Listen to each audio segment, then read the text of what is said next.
This is Full Coffers with your host, Phil and Toni Buggs from Abundant Harvest Christian Fellowship Ministries. And this week on Full Coffers, The Journey, Part 19. Well, the last time we spoke, we were getting ready to disclose what was happening with our children in Nashville, but we stopped as a cliffhanger. So we're going to just put a pause in that. And there's something that I wanted to go over, well, not so much go over, but give more time to that I think I glossed over the last podcast. And that was when I literally had a breakdown in the parking lot of where I worked. But we're Christians. Yeah. Everything is supposed to be just fine once we give our lives to Christ. I guess I flunked that test. But you know, it was just, I think when I talked about it the last time, I talked about how bad I felt, the guilt that I felt. I took to the couch for 3 days in crying. And in looking back at all of that, I recognized that I felt bad because I didn't have enough faith. You felt bad because you didn't have enough faith. Exactly. Elaborate. Yes. Because for the listening audience, we have always, not so much I think we have always heard, but a common theme that is a myth is that when you give your life to Christ, everything is supposed to go fine. If we have problems, we have the most powerful being in the universe working on our behalf. So if troubles come, we're supposed to be able to take care of it, or Christ or God is supposed to intervene and for his children because we've given our lives to him.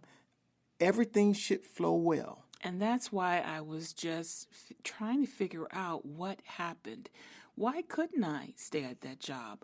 Why couldn't I endure what my boss was giving me? Okay, he gave me a hard time. He made me think that I was kind of dumb. But, you know, Christians are supposed to be able to get through that. We were given the tools to overcome those types of things, right? Aren't we? Well, let me tell you. I don't know if we have pretty good poker faces or poker voices, but truth be told, we live in a fallen world.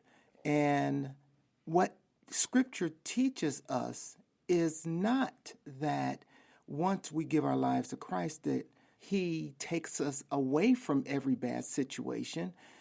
There's a scripture in Ecclesiastes where it talks about it rains on the just as well as the unjust. And I think as Christians, we often gloss over those subtle messages that God is telling us is that because you're my child, some of your development in having faith in me is to allow you to go through those hardships where what God is doing is actually breaking us from our dependency on our ability to handle situations and to slowly holding on to him more to guide us through these difficult situations that he is going to allow to happen in our lives. It's to build our trust and faith in him and not in ourselves. So even though in this case, and Toni will elaborate, she did everything she could, but it wasn't making things any better. And I just couldn't understand it. You know, I'm a Christian. I believe that God will get me through. I believe that, you know, things happen for a reason, but, you know, I'll get through. And when I had that moment where I literally could not walk into the building, and then after that, having that moment, and I'll just say it, I went into a deep depression, which taboo. We don't get depressed. You know, I remember as a kid and listening to the older people, and you know, you don't get depressed. You just, you know, pray about it and God will take care of it. In the meantime, you go continue to do what you're doing. And I felt like a failure because it's like, this is something, I'm not doing what I'm supposed to be doing. That is what we were. I don't want to put it on our Sunday school teachers or people in our lives, but I believe that what happened is that we didn't read the fine print of Scripture. What do you do about the stories in Scripture where Elijah runs from Jezebel? When Elijah is in the wilderness and he's really throwing his heart out to God, saying, Lord, there's no one left but me. Those are stories of Scripture telling us that as Christians, we're going to go through hardships. We think about David and how he was being chased by Saul. You think about the Hebrew boys. Those are situations where it really looked dim. But in every case, what we find out is as our mentors, as they looked to God, God did deliver them. But it didn't preclude them from going through the hardships that they were going through. And also, I guess my biggest mentor, I guess is the word, is Christ himself. You know, we look at the fact that just before he was going to become arrested, he went to the Garden of Gethsemane to pray. Yeah. And, you know, we want to make it seem as if, you know, he went right in there. He says, yeah, I know what I got to do, and let's do it. No. He prayed and said, Lord, if there's any way that this can not happen or be removed or something else can happen, but thy will be done. But it didn't mean that he didn't feel scared or he didn't feel, I don't know if worried is a good word, but I mean, can you imagine knowing what's getting ready to happen to you, not only mentally, but physically? And yes, you had a moment where if this could pass, please, you know, let's find another way. But at the end, he said he had resolve. He says, thy will be done. And so I have learned over the years, because that incident that happened to me was back in 2003. And, you know, here we are talking about 2024. But what I have learned is mental illness is real. Mental illness happens to the unbeliever, but guess what? It happens to the believer. It does. We go through bouts of depression. We go through bouts of anxiety and PTSD. We feel all those things. We go through those things. The difference that I have learned from a personal perspective is that I do have tools that I can use to glean from. Now, back in 2003, it took me 3 days to get up off that couch, you know, and I really didn't want to get off then, but I know the Spirit was telling me, it's time, Toni, get up. It's interesting that you do say that because, and it is true, because I watched Toni go through that, and she did literally lay on that couch or in that den. Fetal position. But if we look at it biblically as well, that Elijah, and I pull that story out because God sent help to nourish Elijah back to health. In fact, when Jesus went into the wilderness to be tempted, after he was tempted, the scriptures say that the angels came and ministered to him.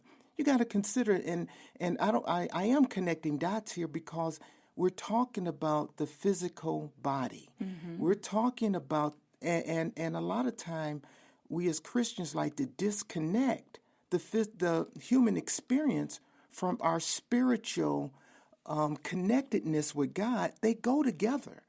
God is not against medicine. God isn't against mental health practice.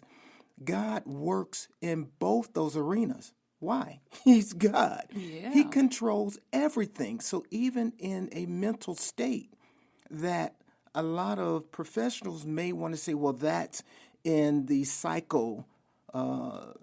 psychoanalytic realm, or it's in the psyche, God control or is involved in the psyche as well. So with that all being said, we draw from that to say that God is in control even in those states. And if we read Scripture close enough, we recognize that there were biblical mentors of ours that actually were depressed. Yeah. And it didn't dampen their faith. God worked in concert with our physical frailties to bring us to where he gets the glory in the end. Exactly. And in all of those instances, God brought them out. Toni is sharing with you right now that her experience and her recognition of the mental state of her being did not preclude her from experiencing those things that does affect our physical body. And over the years, I have learned, that I've had times prior, even after that, where I felt depressed, or what I call sometimes a melancholy. Not sure why I feel the way I feel, but I feel kind of off. But now, even more so, when those feelings comes, when those thoughts will come, I'm just so happy that I can draw and I can pull from so many resources. I can listen to a particular song, and that will awaken that spirit in me to keep going. I can read a word, and that will awaken. But the other part of it is that you have to listen to the spirit within you to get up and to do things, even if you don't feel like it physically or mentally. But God has equipped us to be able to get through, and knowing that he is with us this entire time. That took me a while to get that, but I am so thankful that even when I have those bouts, I know where to go. I know where to get help. Some people need to see therapists. There's nothing wrong with that. Some people need to get on certain medications to take the edge off. Let me tell you, that is nothing wrong with that.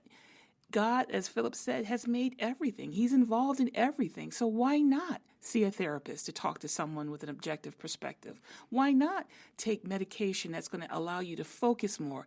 There's no sin in that. There's no, well, you're not a good Christian in that, so don't be fooled by that. Exactly. God is in control of everything. Exactly. That's so good. I appreciate, and we did take the time to elaborate on that because it is so important for Christians to be okay with the medicinal help that God sends us in those situations. So we wanted to just lay that down. We don't say it as medical professionals. We're more so saying it as believers who understands that there is a connection with our spiritual bodies, our mental bodies, and our physical bodies. And they're all owned and have the final, God has the final say so in all of those realms. Thank goodness. So good. Yeah. So here we go. Back to the cliffhanger. Here it comes. So as I was nursing my wounds, I decided at that point I'm going to get off the couch. Now, Philip had his business still going on, and he had a client that required some of his services. And strangely enough, and I know it's not strangely enough, it was God divine, God intended. And you'll see how that folds out, because I'm thinking that we just come out of, we've dodged a bullet in some ways in terms of Toni not having to go back into that bad work environment. But of course now, she had the stable income. But something that God has always done, and I had to come to light with that, is that my business, when it did come out to Arizona, I had a game plan, and it involved a relationship with a salesman that was out here, but that didn't work out. And in fact, my business fell off like 75%. So Toni's income was really sustaining the family. But as God would have it, just when Toni's job ended, God had given me an ample job to do back in Nashville. And I went to Nashville. I was a little bit concerned about leaving her. I thought about putting up all the sharp objects, but I didn't. But I had to go that next week to Nashville. And it was going to be a week-long trip. It was a week-long trip. Now, if you can remember the previous podcast, we called something that had happened to our kids called Pizzagate. Really quick, summary version. The kids bought pizza. One kid said, put 2 pieces away. The other kid says, bite me, I'm going to eat all of it. And ensued somewhat of a physical altercation where police were called and my son was asked to be removed from the premises, and there was a hearing that was going to be set next week. Oddly enough, in Nashville, Tennessee, which was the same place my husband was going for business. How's that for being born under a bad sign? But anyway, there was this situation that happened that one of us needed to get there. Yeah. Our kids were starting to become restless. And to go back just a little bit, there had been talks, subtle talks about the kids coming to Arizona. Yeah. Things were starting to dry up in Nashville. Jobs were kind of drying up. They were struggling. And so we had a 3-bedroom home at that time in Arizona. And we said, why don't you guys consider coming out here? Now, initially, they were a little reluctant. And if you listen to maybe 10 podcasts prior, you'd probably know why they didn't want to come back. Toni and Philip? Oh, no. It's that old adage where when they were younger, there was a lot of feathers in the nest where the parents had been removing feathers out of the nest, kind of prompting their children to I be think on they their were own. picking them out themselves because they wanted to get out. Well, there wasn't much cushion in the nest, but considering what they were facing in Nashville, they had to start considering the prospects of coming out here and starting over again. Exactly. So Toni and I had been talking with them about that, and so that had been going on. So when this incident unfolded, it happened right after Toni had quit her job. And that's when we got the phone call that week. And so there was going to be a hearing, as Toni stated, the next week, which was going to be the week I was going to be in Nashville. And so here I am coming to Nashville, first of all, having to concentrate to do the work that I was contracted to do. I think it was like 3 days. But then the rest of that week, I had a hearing on that day after the end of my training that I had to do with a customer. And I had to go to court, or they had a hearing based upon that incident. Now, get this. I'm going to a hearing where my daughter is the defendant. No, she's my the daughter plaintiff. is the plaintiff, and my son is the defendant.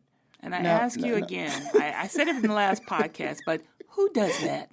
Who does that? I'm in court, and when I come in, and as you could imagine, I'm torn. I am so torn. We love both our kids, and Toni isn't there. I have to represent, and I come in, and they didn't have Phil in handcuffs or anything, but they had to come to the hearing, and I'm sitting between my son and my daughter. I hug and I kiss my son on the forehead. And I says, we'll get through this, and my daughter's will. And we go into the courtroom, and we go into the hearing, and they're naming off anything, and the judge asked me if I had anything to say. And so I told the judge in so many words, I says, my wife and I are prepared to take our children back with us to start over again. I am asking you to release them to my custody, and we actually are going to be flying back out to Phoenix soon after this court proceeding. The judge agreed with that, and he said it really looked like it was just a big misunderstanding. Look, I trust them in your care, Mr. Buggs, and that was really the end of the court proceeding. Now, having said that, my daughter was okay with leaving, and it's interesting because they had already started to give stuff away. So literally, after the proceedings, within 24 hours, we were back on a flight back to Phoenix. Now, I do have to interject a little bit. Kyle was ready. And, I didn't state that part. And beforehand, I had been sending her information that I had found out in Arizona about a school. It's called the Conservatory.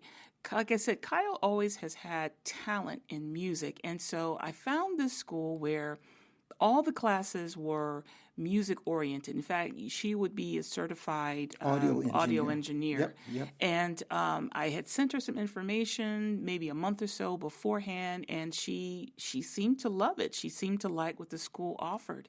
And so the plan was she was going to come to Arizona, start school, get a part-time job, and then get back on her feet. Now, the other kid that I had was really resistant to coming. He was trying to figure out how he could stay in Nashville, but based upon what Philip had agreed to with our kids, there was no way we were going to leave Philip there in Nashville. So I wouldn't say it's like pulling teeth, but there was a definite resistance to his coming out to Arizona. Yes, Phil was he wasn't a willing participant in continuing his journey into adulthood.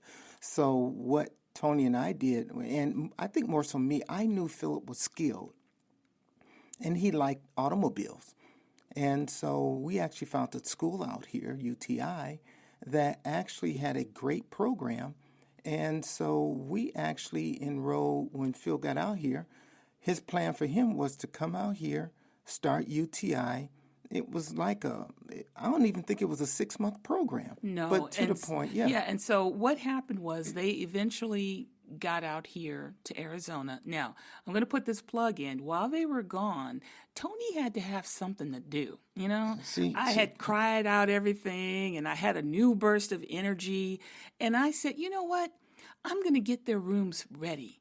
And so the walls were that basic beige, you know, and I have to admit, I am afraid of color, you know, but I said, you know what, these 2 bedrooms need some pop. And so I painted one a nice bright yellow with red furniture accents. I even spray painted the furniture because I got some of that cheap furniture, naked furniture, and I spray painted it red. And then on Philip's room, I didn't get a lot of stuff for him. I was running out of money, but his room was like a lime green.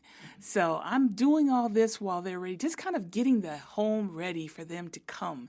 And so they finally got there, and coming from where we came from in Detroit, having a brand new built house, this was like a palace. Taj Mahal. Exactly. So soon after we hit the ground running, we went and made an appointment for Kyle to see the counselor at her school. They took us on a tour. As every time we went down a hall and went into a room, Kyle was getting excited. I saw that, look on her face, and I was just really happy. Now, there was a little bit of a bombshell that the school laid on us, something called financial aid. And this school didn't accept federal funds. It was, private funds. And let's face it, folks, our credit wasn't still exactly where it should be. Yeah. And so we had to go into an agreement where we had to end up paying like $1,000 a month. Now, we'll save that for the next episode, how we did that. But Kyle had a start date. Kyle was getting ready to go. Okay, getting back to my son, Philip. We went to UTI. Now, there's no bus system that go out there, so we had to end up driving him out there. So there was a lot of things we had to do. But the thing that threw me more than anything else was when we met with the counselor and he said, we've got 2 classes starting. One is going to start in May and the other one was going to start in August. What did my son say? August. I'd like to start in August. Yeah. Now, I looked at him in front of that man and says, August? Well, what are you going to do in the meantime? Well, I need a break. Comes. He needs a break. A break from what, boy? A break from what? What do you need to break on? I need to break my foot up. Never mind. But yeah, he wanted a break. Yeah, in our son's mind, he wasn't ready to continue that journey into adulthood. But his parents were behind him, and this thing about turning around, wanting to jump back in the crib, that wasn't happening. Not happening. So Philip was less a willing participant, but he did initially concede to going to class. He didn't have a choice. I told that Mr. Man, we going in May. And it meant sacrifice on both of our parts because, again, there was no bus service. We had to get up. I think you had to get up like at 4 a.m. We only had one car. Yep. And you had to literally take the bus to work so that I could have the car. Yep. So I could take Philip to school by 6:30, come back home, shower, and get ready for my new job, which I'm going to save for next time. But I wanted to leave you all with, our son was not a willing participant. No, so from May, when both of them went to their respective skilled trade schools, I'll say it like that, Kyle went into audio engineering and Philip went into auto mechanic. Kyle was progressing along well, and we'll tell you more about that in the next one, but Philip was a slow decline into resistance. And it really got to the point where he refused to continue at UTI. If I say it like this, UTI had a job placement percentage of above 95%, which means if you in fact, most guys had jobs waiting for them. And they had jobs while they were in school, while too. they were in school. So this wasn't one of those pipe dreams. He had expected employment afterwards, but that wasn't on his mind at that time. And eventually, Philip came to us and said, I'm not continuing. In fact, did he say that he had dropped out? Well, I can't remember back that far, but I do remember one August night, he went to school from May to August. Don't know what his grades were like, but he came to us and said, I have quit. Yep. I am going to go stay with a friend for a few days, and then I'm going back to Nashville. Yep, I want you to drop me off at a friend's place at this gas station, and I'll be okay. I got it from here. The look on the drop in our hearts to watch our son completely just abandon a golden opportunity in our minds for him to have stable income and a career in what we thought he wanted, it ended up with me taking Philip to a gas station right off one of the interstates. And if it is so heart-crushing to watch your child get out of your car with his items, as few as they were, and get into the car of a friend and watch them drive off. Not knowing if you were going to see your son again or what. We had said earlier, again, there was something that had changed about Philip, and we were beginning to see it more and more. And we'll talk about that more as we go down this road of the journey. We then end with this, is that while there was hardship and we had to go to Nashville and bring them back out here thinking we're on the right road, and come to find out that indeed we've lost one again. We thought we had them both back on track, and we've lost one again. So tie a knot, hang on. This is going to be a bumpy ride. Till next time. Have a good week. This episode was produced and edited by Miss K. Simone. Cover graphics by Indefinite. Music by Miss K. Simone. So until next time, I'm Phil Bugs. And I'm Toni Bugs. Wishing you a wonderful week.